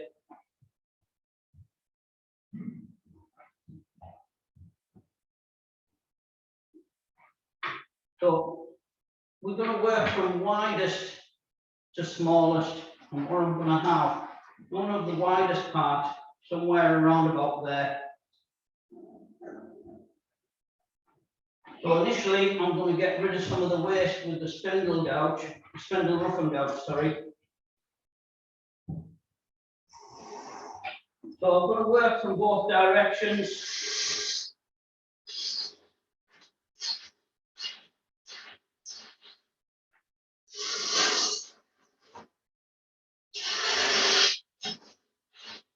Initially, all I'm doing is getting rid of the waste.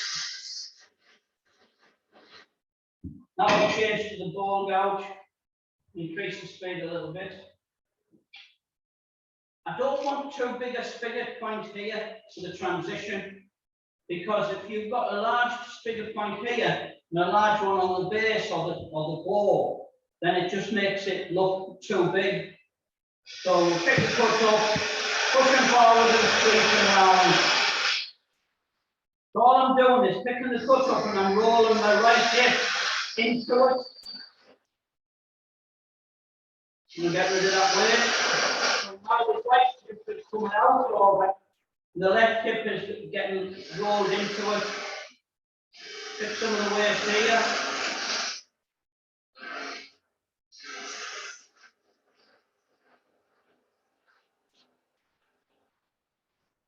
Always work to the bottom.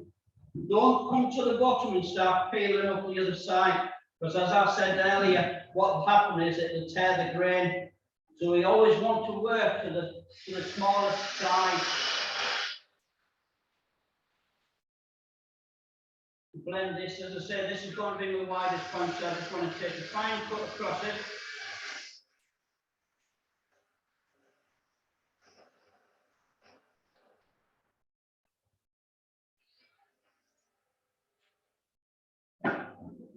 Change.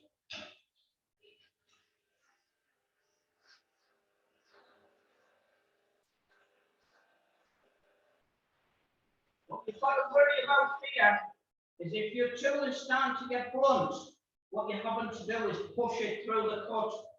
You don't really want to do that, because as soon as you come out the other end, the first thing it's going to do is shoot off like that. You're caught into this side, you've got to start again. So if it does need sharpening, stop and sharpen it, or you can't be bothered stopping, you want to get it finished, take finer cuts on it. You don't have to put that exertion on.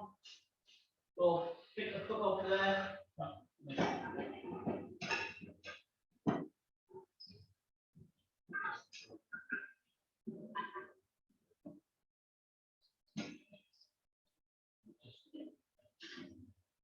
So pick the cut off.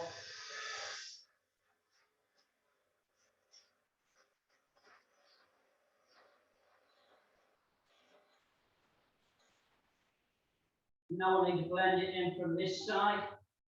So pick that cut off. Round quite quickly. Bring it across. Bring it in from a little bit further down. And all we're trying to do now is just blend up it in the bottom. So we're taking fine cuts.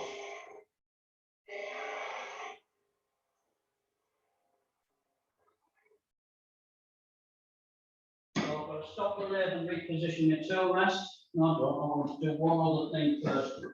What I want to do is, that's a little bit bland, so I want to decorate that up a little bit. And all it is one small cut from the edge with a spindle gouge.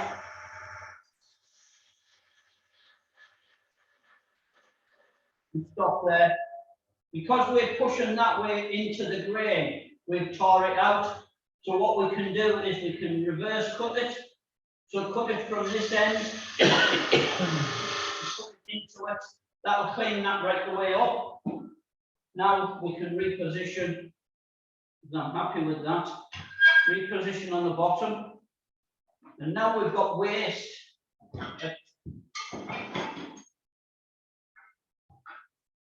We've got waste that we want to get rid of at about there.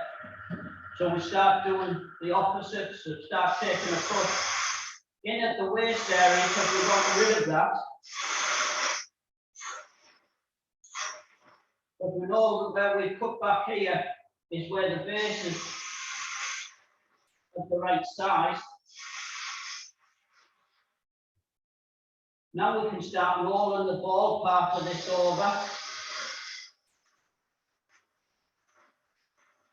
What I'm doing is I'm rolling it round and raising my back hand to follow it. But now I want to get rid of this waste again. In both directions. Putting it over. So start to V off, so I want to roll that round a little bit more. And stop. At this point in time, stand back, have a look at it. See where you want, what you want to do. What I want to do is put a cove inside there. So I want to make the transition on both sides of this cove, there and there, even. I don't want one large platform and a small one. I want them both the same. So what I'm going to do is I'm going to start putting in and stopping at the bottom. Now cut in from the other side and marry them in the bottom. See whether you're happy with it. I'm not actually, because the shape here is too acute.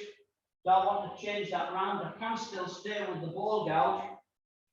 I can pick that cut up, lock the tool onto the tool rest so it doesn't run, push in over. That's better. So now I want to widen that. I'm not bothered about the shoulder yet because I can recut that in a second. Just blend it in the bottom. Change up to a spindle gouge.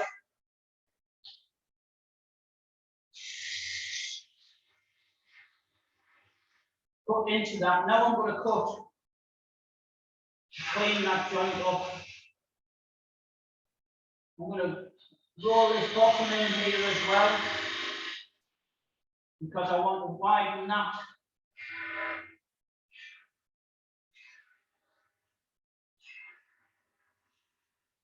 I don't not only want them to be the same width, I also want to look down and see them on the same plane. That side one's still slightly higher than that. So what I can do, plus I've got a little bit more material on that side. So what I can do is pick the cut up, lock it off so it doesn't run,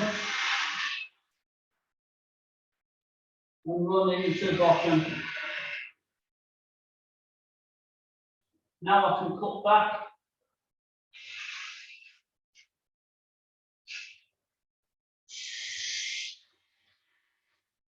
Stand back and look at it, see where you're at.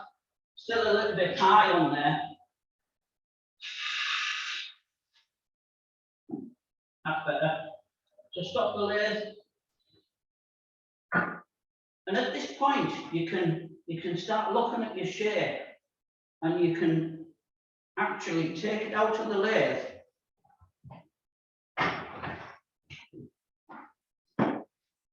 Mount it into your base, lining the grain up. Put your ball onto it, lining the grain up yet again. and stand back and have a look at it. And from your side, where would you change? What would you change on that to make it look better?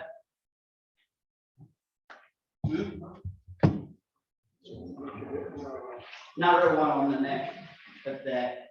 It's out of proportion. Look at the shape from here, where it flows in, runs round here, but then when it comes to here, it just goes out again fast.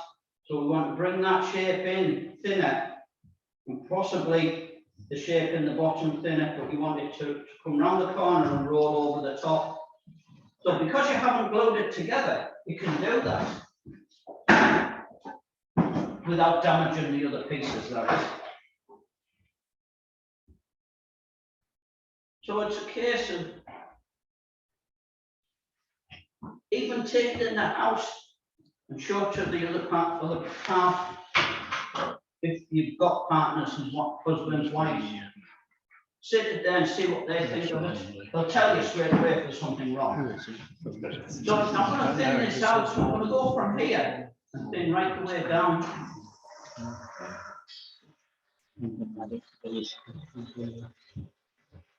And I've took quite a considerable amount off there. This, as I say, is the widest part. So I'll pick the cut up from about there.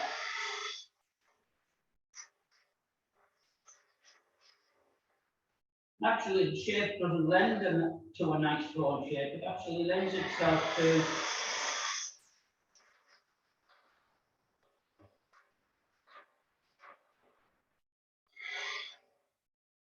because I'm going thinner, I want to increase the speed. But remember, you've got to feel comfortable.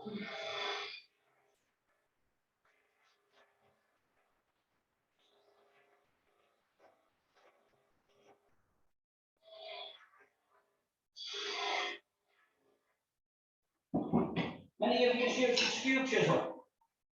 Yeah, confidently. Right.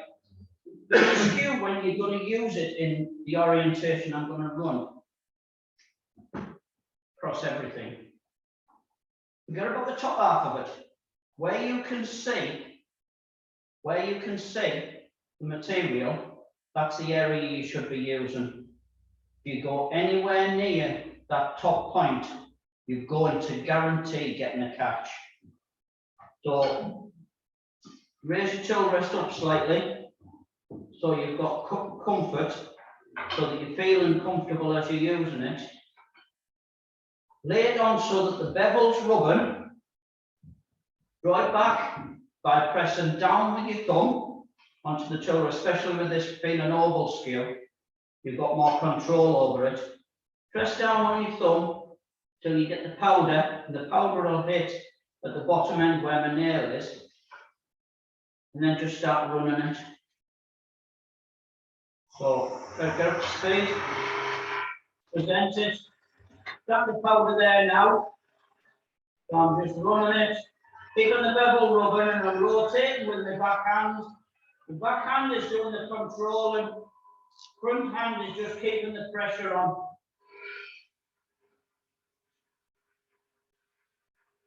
Run it round, roll it in, minus the cut. Back.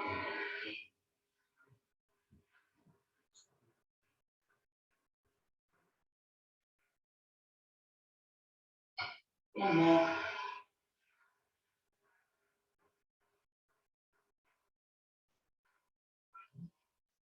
I'm not that confident with it that I could do all of that with the skew. There is people out there that can. One of them to look for is Steve Jones. If you ever watch on YouTube, have a look for Steve Jones skew chisel. He does. He's a production turner, and he turns spindles all day long with the skew chisel. So now we've changed the shape. Let's have a look at it now. That it's different. The shape has changed. Now what does it look like? A lot better. But there's still points on that that's not actually popping. And I'll show you how to do that. We've just had all of the skew chisel, and we can use the skew chisel, or we can use wire. And use the wire safely if you're going to use wire. But the skew chisel will embellish and highlight certain areas of it. I'm going to drop the tool rest down so that I've got control. I'm going to use the point, and what I'm going to do is I'm going to touch the point into there, there, and there, and it's just going to pop it. It's going to highlight it so much. So, run the bevel.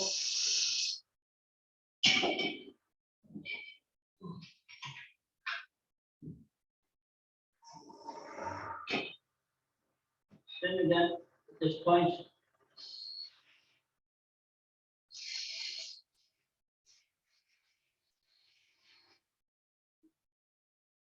That's all I've done.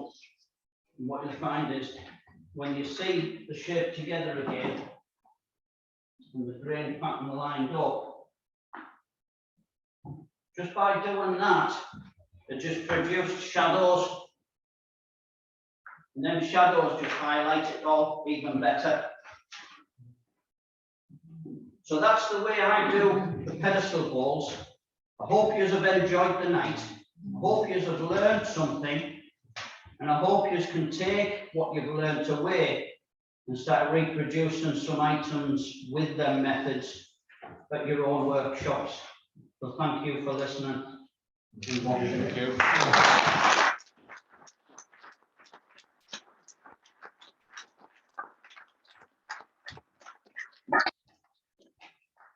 For any questions, don't hesitate to ask. Okay, thanks a lot. Whenever I come to these demonstrations, I always go away having learned something or being reminded of something. For the beginners, it always looks so easy, doesn't it? Don't be fooled. Practice, practice, practice, and more practice. Thank you very much indeed. It's been a good evening, and I think you should, as I certainly have enjoyed it. Thank you very much indeed. Thank you.